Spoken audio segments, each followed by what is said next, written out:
اللہ کے رسول صلی اللہ علیہ وسلم نے ارشاد فرمایا لا تصوموا یوم السبت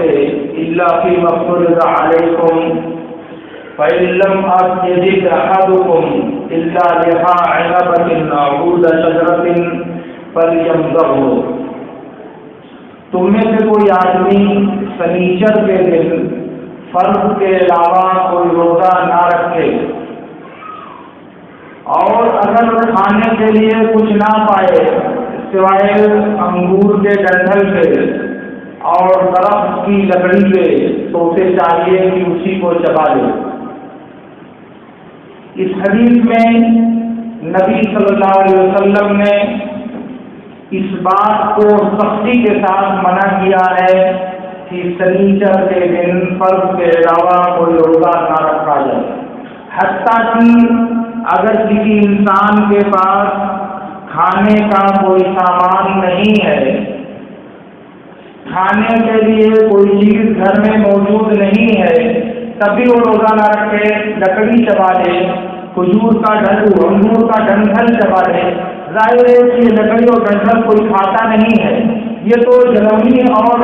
ایندھن کے طور پر استعمال کیا جاتا ہے، مگر اتنی سخت ممانعت ہے، کہا کہ اگر یہی کھانا پڑے روزہ توڑنے کے لیے تب یہی کھا لو مگر روزہ مت رکھو۔ اس حدیث سے معلوم ہوا کہ سنیچر کے دن صرف وہ روزہ رکھا جائے گا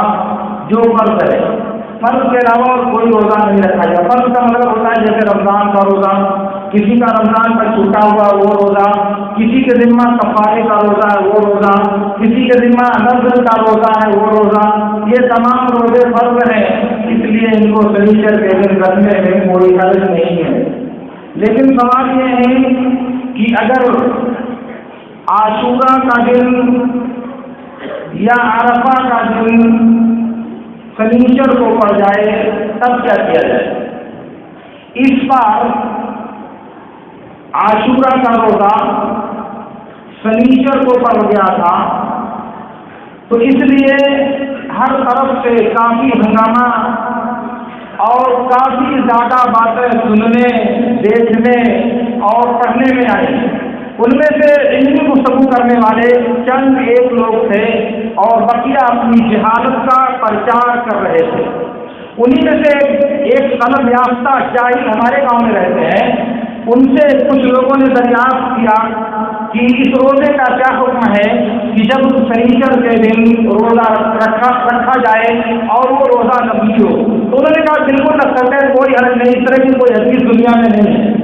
اس طرح کی کوئی حدیث نبی صلی اللہ علیہ وسلم نے بیان نہیں فرمائی ہے اور بالکل یہ روزہ رکھ سکتے ہیں۔ یہ حیرتناک امر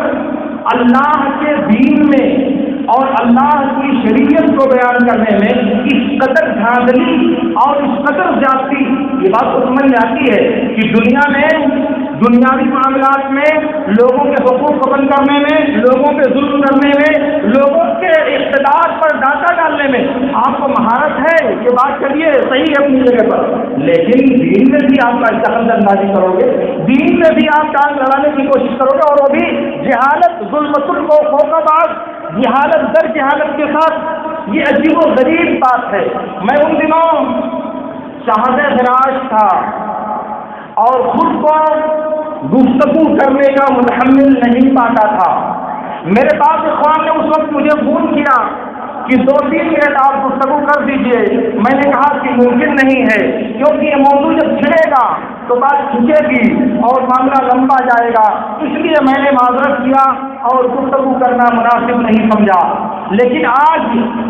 جب اللہ رب العالمین نے آپ کے سامنے کھڑے ہونے کا موقع مجھے دیا ہے تو میں آپ سے ایک بات پوچھنا چاہتا ہوں، آپ سنیں اور غور سے سنیں۔ ابو سعید خدری، عمر بن خطاب، عبداللہ بن عباس اور متعدد صحابہ کرام سے